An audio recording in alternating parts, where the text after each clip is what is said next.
Imagine-se na seguinte situação. Você foi lá, fez seus exames de rotina, foi abrir os resultados para ver como é que estavam os seus exames e o PSA está aumentado, 5,5. Na maioria dos homens vai passar a seguinte frase na cabeça e gerar uma ansiedade extrema. Meu Deus, eu estou com câncer de próstata.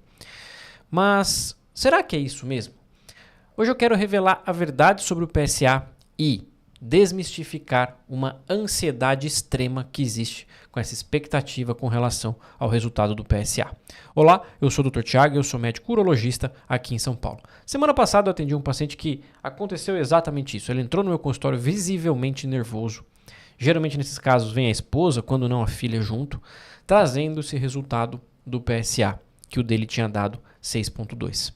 Estava visivelmente nervoso, visivelmente ansioso, achando que ele já estava com câncer de próstata. E é por isso que eu decidi gravar esse vídeo para desmistificar e revelar tudo o que você precisa saber sobre o PSA. Como que é o preparo, o que é o PSA, por que ele é diferente da maioria dos exames e o que fazer, obviamente, quando ele vem alterado. Primeira coisa que você precisa entender é saber o que é o PSA. A maioria das pessoas acha que o PSA é um simples exame de sangue. Não, o PSA ele tem uma função no corpo. O PSA, imagine que a próstata é como uma fábrica de óleo, esse óleo é o PSA, tá? Que tem uma única e exclusiva função: produzir esse óleo e jogar esse óleo no sêmen. E esse PSA, ele é responsável por melhorar a fluidez do sêmen para que o espermatozoide se movimente lá dentro mais facilmente. Então, essa é a função do PSA. Ele tem uma função reprodutiva ali no sêmen. Só que, por mais que a fábrica esteja funcionando perfeitamente, que o destino desse óleo, PSA, seja o sêmen, existem pequenos vazamentos que fazem esse PSA migrar da próstata para o sangue. E é isso, na verdade, que a gente mede na corrente sanguínea. O destino do PSA não é o sangue. Essa porcentagem que a gente pega que foi para o sangue é porque algo vazou lá dentro. Portanto, qualquer coisa que dê errado nessa fábrica pode fazer com que esse PSA desvie o seu fluxo, aumente esse vazamento. Por exemplo, uma inflamação que aumenta a pressão ali na próstata faz com que o PSA passe mais facilmente para a corrente sanguínea. Se você mexer nessa fábrica, se você chacoalhar, tiver um terremoto nessa fábrica, como por exemplo um exame de toque, como por exemplo andar de moto, cavalo, bicicleta, ter tido relação sexual, faz com que esse PSA migre também mais frequentemente para o sangue. E também se você colocou mais máquinas lá dentro, aumentou a quantidade de máquinas que produzem óleo, como no caso da hiperplasia prostática benigna, onde eu tenho um crescimento da glândula, vai também ocorrer um vazamento maior para a corrente sanguínea. Então o PSA também sobe. E também no câncer de próstata, que além de aumentar o número de máquinas, é uma máquina desregulada, que produz PSA incessantemente numa arquitetura errada. E aí você também vai ter mais vazamento para o sangue. Portanto, quando a gente dosa o exame de PSA lá no sangue, a gente está medindo como se fosse um vazamento. E aí a gente precisa ir atrás do que está causando esse vazamento. E aí entra a primeira informação muito importante desse vídeo, que é o preparo para você fazer o PSA. Eu acabei de comentar que qualquer mexida na fábrica, um terremoto, faz com que vaze mais óleo para a corrente sanguínea. Portanto, a principal característica para a gente fazer um preparo adequado para você coletar o PSA é, anota aí, nas 48 horas que antecedem o exame, você não deve ter tido nenhuma relação sexual, nenhuma masturbação, não deve ter andado de moto, cavalo, bicicleta. E também, se seu médico urologista passou em consulta, fez o exame de toque, você deve esperar aí 48, 72 horas para coletar o exame do PSA. Isso me lembra um paciente que passou comigo há cerca de 30, 45 dias atrás, que o PSA dele basal era em torno de 1,5. Ele coletou o exame de rotina, estava 4,2. E aí, a gente conversando, eu perguntei para ele, falei, viu, como é que foi essa coleta? Teve algum problema? Ele comentou comigo que passou o final de semana inteiro numa passeata de moto, né? Viajou de moto com a família, com a esposa. E aí ele foi coletar o exame do PSA na segunda-feira. Obviamente ele veio alterado. A gente esperou um tempinho, repetiu e ele já tinha normalizado. Portanto, esse preparo do PSA é muito importante para que não tenha esses falsos positivos que nós chamamos. E quando que você deve começar a fazer o PSA? O PSA, para rastreio de câncer de próstata, a gente orienta a começar para todos os homens a partir dos 50 anos de idade. Se tiver algum fator de risco que seja algum familiar próximo, principalmente irmão, pai ou avô, que tenha tido câncer de próstata, a gente orienta antecipar a coleta do PSA para os 45 anos de idade. E por que é importante a gente ter uma evolução do PSA? É que eu sempre falo para meus pacientes, guardem os exames do seu PSA. Por quê? Porque muitas vezes, lembra que eu falei que o PSA ele mede um vazamento? Então, às vezes, a sua fábrica ela já vaza um pouco a mais, sem nenhum problema. É só uma característica da sua próstata. E aí você tem um valor de PSA um pouco mais alto que a média. Portanto, um paciente que às vezes você faz um PSA, ano passado era 0,8. A gente vem fazer os exames de rotina, faz um novo PSA. E esse PSA vem 2,2, por exemplo. A gente teve uma subida de 0,8 a 2 em um ano. Se tiver coletado com preparo adequado, a gente repetir o PSA e continuar nisso, a gente talvez precise investigar esse PSA, que tenha se elevado, mas mantendo ainda dentro dos padrões de normalidade. Porque se o basal dele era baixo e começou a aumentar esse vazamento, a gente precisa saber o porquê. Diferente, por exemplo, de um paciente que há vários anos está com PSA de 4,2, 4,5, a gente já investigou, viu que não tem nada, e ele está estável há vários anos. Então eu sei que esse vazamento desse paciente não é câncer. E está tudo bem. Então, o PSA ele tem essa característica de interpretação. Inclusive, muitos pacientes não sabem, mas tem medicamentos que interferem no valor do PSA. Essa fábrica responde à testosterona. Se você tomar algum remédio, se você tomar alguma suplementação que aumente a sua testosterona, vai fazer com que provavelmente esse PSA suba também. Você aumenta o vazamento dessa fábrica com o aumento do valor dos níveis de testosterona. Outra coisa, tem medicamentos que reduz o PSA, mas não reduz de uma maneira real. É uma redução que mascara, é como se eu vedasse melhor e não tivesse vazamento, mas o problema ainda está lá.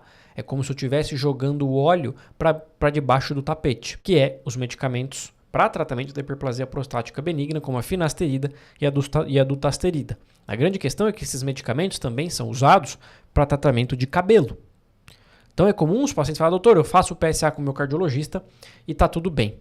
Veja bem, a interpretação do PSA tem que ser feita por um profissional que sabe interpretar todos esses fatores que eu acabei de comentar com você. Combinado? Voltando agora ao caso do paciente que veio aqui ansioso com PSA de 6,2. O que fazer? Fizemos uma boa conversa, eliminamos esses fatores sobre coleta inadequada, preparo inadequado. Qual é o próximo passo? A gente precisa olhar melhor essa fábrica. E aí entra o exame de toque, que obviamente a gente faz para rastreio, e um outro exame que é a ressonância magnética da próstata. A ressonância magnética é como se eu estivesse olhando a fábrica pela janela.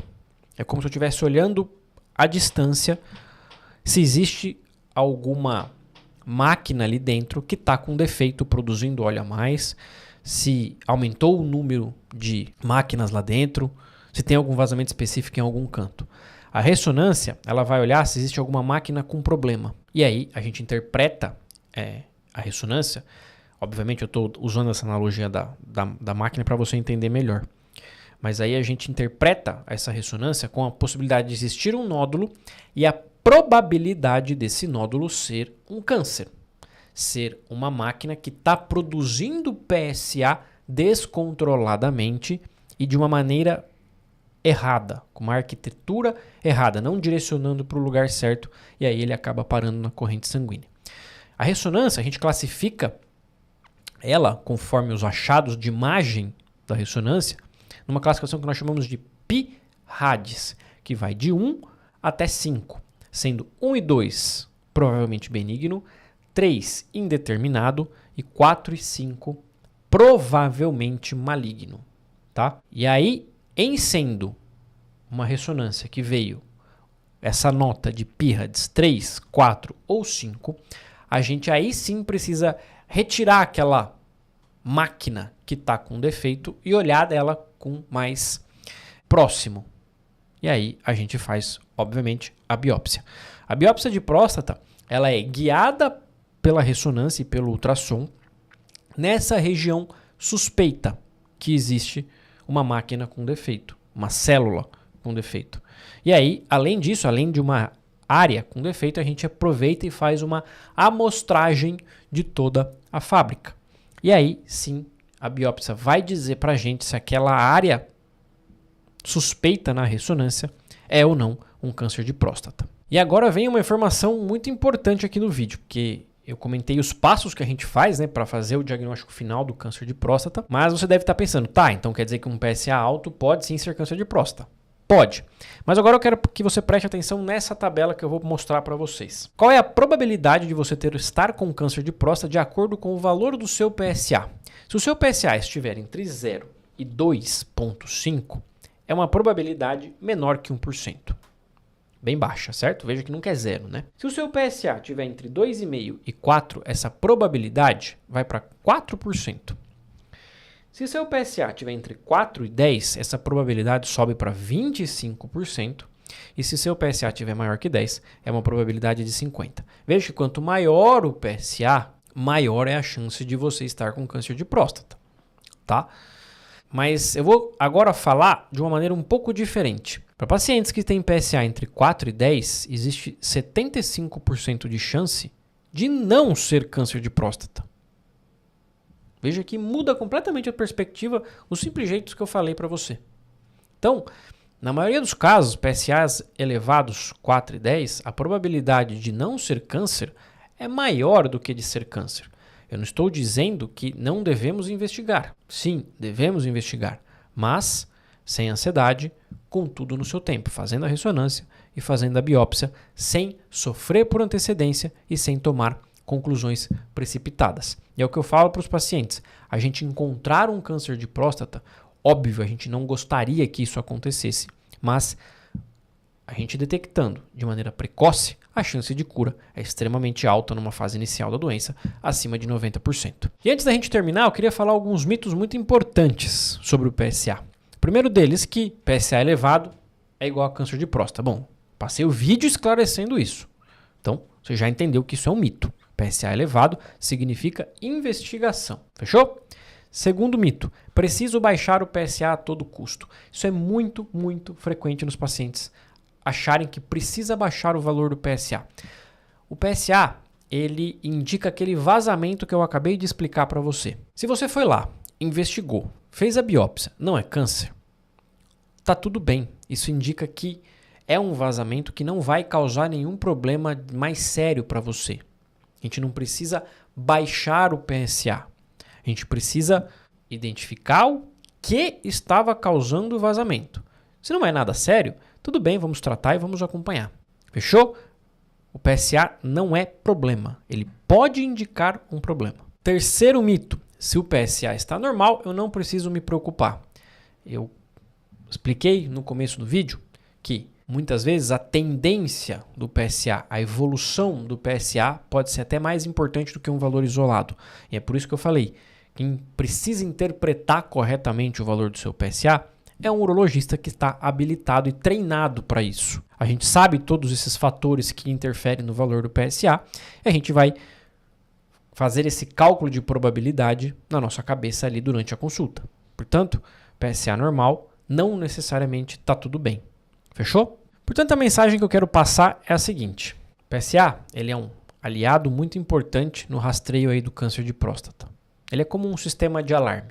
Ele pode muitas vezes disparar por bobeiras, por um gato, por um bichinho que passou ali na janela, mas ele às vezes pode indicar que existe realmente um ladrão, tá?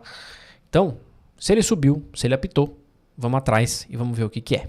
No mais, espero que você tenha gostado desse vídeo. Comenta aqui embaixo, quando é que você começou a fazer o seu PSA? Quero saber. Não deixa de curtir o vídeo, se inscreva no canal e até o próximo vídeo.